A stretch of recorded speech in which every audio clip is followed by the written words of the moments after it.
Hello, this is Amber with WaveRez, and we're going to go over how to create a new reservation from the matrix view.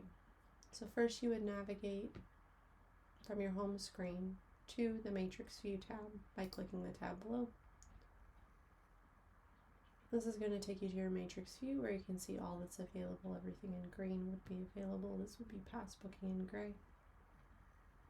So say we wanted to go ahead and create a 1-hour trip for pontoon boat rentals, and we want to do that at 12 o'clock. So I'm going to go ahead and click right where it says 1 is available at 12.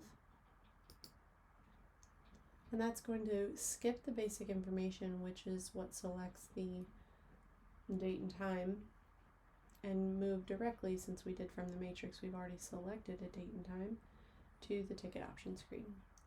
So from here, you would select the tickets that are available at that time will be available here. So just select the ticket you're wanting, and the amount of tickets and the equipment that it's going to be on will all be standard from what comes from where you click at in the matrix view. Now any required options, you would have to fill that out.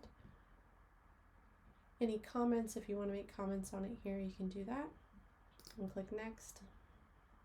Now it's going to give you a warning if it's an internal ticket. Now we're aware this is an internal ticket, so we're going to go ahead and click OK. So it's going to move you to the contact payment information screen where you would enter the customer's information. I'm just going to enter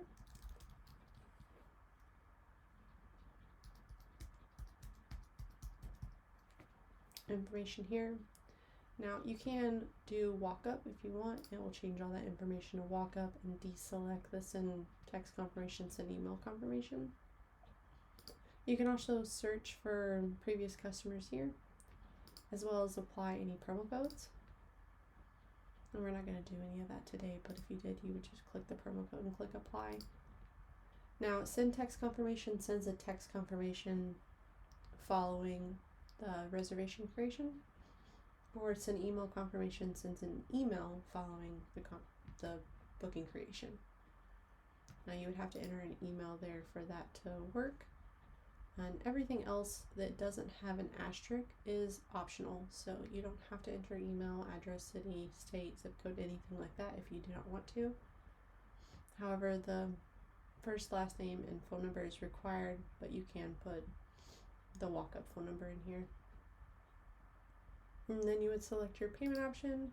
For this, we're just going to select cash and complete booking. Now it's going to ask us how much cash they gave. We'll just say $80 and hit confirm.